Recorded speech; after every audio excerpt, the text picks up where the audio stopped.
Ever planted bell peppers only to end up with tiny plants, a handful of small fruits, and more frustration than flavor? You are not alone. Bell peppers have a reputation for being a little finicky, but here is the truth. When you grow, I will show you how I roast and freeze my homegrown peppers so I can enjoy that fresh from the garden taste all winter. Let us get into it. Bell peppers are one of the most rewarding crops you can grow in a container garden. They are beautiful plants, they produce for months, and there is nothing quite like slicing into a pepper you grew yourself. The good news is that container growing actually gives you more control over their environment, which these heat-loving plants absolutely thrive on. Once you understand what bell peppers need and how to give it to them in a pot, you will be harvesting more peppers than you know what to do with.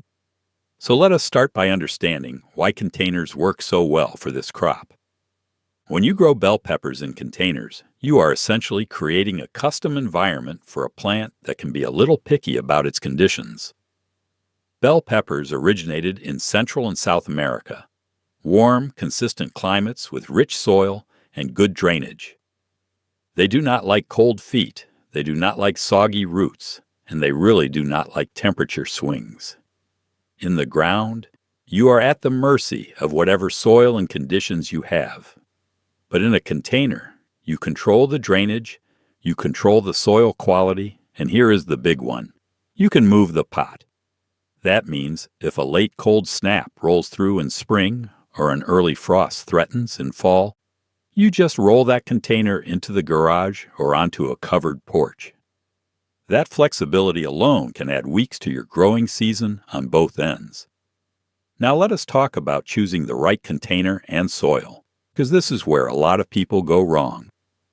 Bell peppers have a substantial root system, and they need room to spread out. I recommend a container that holds at least 5 gallons, but honestly, bigger is better here. A 7 to 10 gallon pot is ideal. You will get a larger plant, more fruit, and you will not have to water quite as often.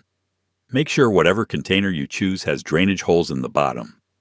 Bell peppers hate sitting in water, and root rot will kill your plant faster than almost anything else. For soil, you want a high-quality potting mix, not garden soil, which is too dense and will compact in a container. Look for a potting mix that is loose, well-draining, and rich in organic matter. I like to mix in a handful of perlite to improve drainage even more, and I also add some slow-release granular fertilizer right into the soil at planting time. Bell peppers are heavy feeders, and getting nutrients into the root zone from day one gives them a strong start. Once you have your container and soil ready, it is time to plant. Now you can start bell peppers from seed indoors about 8 to 10 weeks before your last frost date, or you can pick up transplants from your local nursery. Either way works. When you are ready to plant, fill your container with your potting mix. The plants start flowering. I also give them a liquid fertilizer every 2 weeks. Look for something with a balanced ratio or one that is slightly higher in phosphorus, which supports fruit development.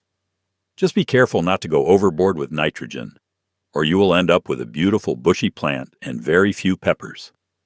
By the way, if you are finding this helpful so far, take a second to subscribe so you do not miss more videos like this one.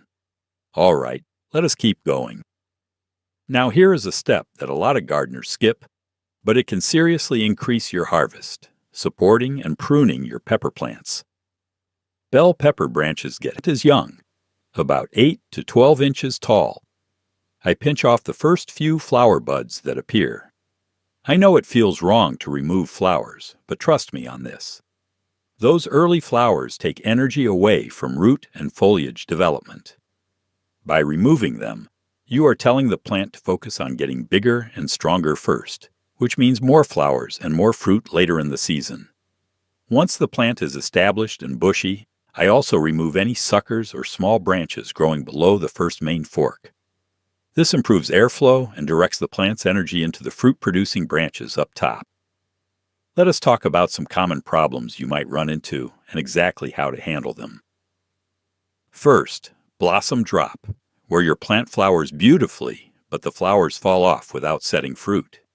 This is almost always a temperature issue. Bell peppers drop their blossoms when nighttime temperatures fall below 55 degrees, or when daytime temperatures climb above 95 degrees. There is not much you can do about the weather, but you can move your container to a more protected spot during extreme heat or bring it indoors during an unexpected cold snap. Second, if you are seeing yellowing leaves, especially on the lower part of the plant, that is usually a sign of either overwatering or a nitrogen deficiency. Check your watering habits first. Make sure you are letting the soil dry slightly between waterings. If drainage seems fine, give the plant a dose of balanced liquid fertilizer. Third, blossom end rot, those ugly black sunken spots on the bottom of the fruit. This is a calcium uptake issue, usually caused by inconsistent watering. The plant cannot absorb calcium properly when the soil goes from soaking wet to bone dry and back again. The fix is consistent, even moisture. Mulching the top of your container with an inch or two of straw or wood chips can really help hold that moisture steady. Fourth, aphids and other pests. Check the undersides of leaves regularly. If you spot aphids, a strong spray of water will knock most of them off, or you can use insecticidal soap. The good news is, if you follow the steps we have covered, good drainage, consistent watering, proper feeding, you will avoid most of these problems entirely. When it comes to harvesting, timing mad plant produces. Picking regularly signals the plant to keep flowering and setting fruit, so do not be shy about it. Now for that bonus tip I promised you at the beginning: how to roast and freeze your peppers so you can enjoy them all winter long. This is something I do every single year, and it is an absolute game changer. Start by washing your peppers and cutting them in half lengthwise. Remove the stems, seeds, and white membrane inside. Lay them cut side down on a baking sheet lined with parchment paper. Roast them at 400 degrees Fahrenheit for about 25 to 30 minutes until the skins are blistered and slightly charred. Pull them out of the oven and immediately cover them with a clean kitchen towel, or transfer them to a bowl and cover with plastic wrap. Let them steam for about 10 minutes. This loosens the skins and makes them incredibly easy to peel. Once they have cooled enough to handle, slip the skins right off. Now you have these beautiful, silky roasted peppers ready to use. To freeze them, lay the peeled peppers flat on a parchment-lined baking sheet and pop them in the freezer for an hour or two until solid.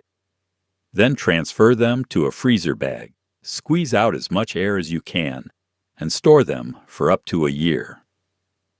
I pull these out all winter for pasta, sandwiches, soups, and homemade pizza. The flavor is unbelievably better than anything you can buy in a jar. So that is everything you need to know to grow bell peppers in containers and get a huge harvest.